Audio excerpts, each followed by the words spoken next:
நம் ஆண்டவர் இயேசு கிறிஸ்துவின் நாமத்தினால் மகிழ்ச்சியும் சமாதானமும் நம் அனைவரோடும் இருப்பதாக. எரேமியா 17:5-10 முடிய ஆண்டவர் கூறுவது இதுவே: மனிதரில் நம்பிக்கை வைப்போரும் வலுவற்ற மனிதரில் தம் வலிமையை காண்போரும் சபிக்கப்படுவர். அவர்கள் பாலை நிலத்து புதர் செடிக்கு ஒப்பாவர். பருவ காலத்திலும் அவர்கள் பயனடையார். பாலை நிலத்தின் வறண்ட பகுதிகளிலும் யாரும் வாழா உவர் நிலத்திலுமே அவர்கள் குடியிருப்பர். ஆண்டவரில் நம்பிக்கை வைப்போ பேர் பெற்றோர். ஆண்டவரே அவர்களது நம்பிக்கை.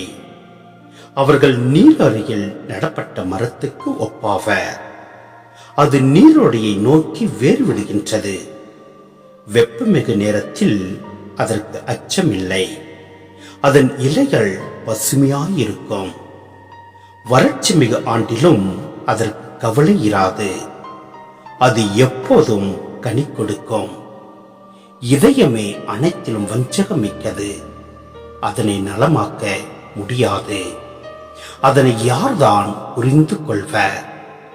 ஆண்டவராகிய நானே இதய சிந்தனைகளை ஆய்பவர், உள்ளுணர்வுகளை சோதித்து அறிபவர். ஒவ்வொருவரின் வழிகளுக்கும் செயல்களின் விளைவுக்கும் ஏற்றவாறு நடத்துபவர். சிந்தனை: நம் ஆண்டவர் நமக்கு கொடுத்துள்ள வாழ்நாட்கள் மிக குறுகிய நாட்களே. எனவே மனிதரில் நம்பிக்கை வைப்பதை காட்டிலும் நம் ஆண்டவர் மீது முழு நம்பிக்கை வைத்து செயல்படுவோம். அப்பொழுது நாம் நீர் அருகில் நடப்பட்ட மரத்துக்கு ஒப்பாவோம். எப்படிப்பட்ட சூழ்நிலைகள் நேர்ந்தாலும் அவற்றிலிருந்து நம்மை தப்புவிப்பார்.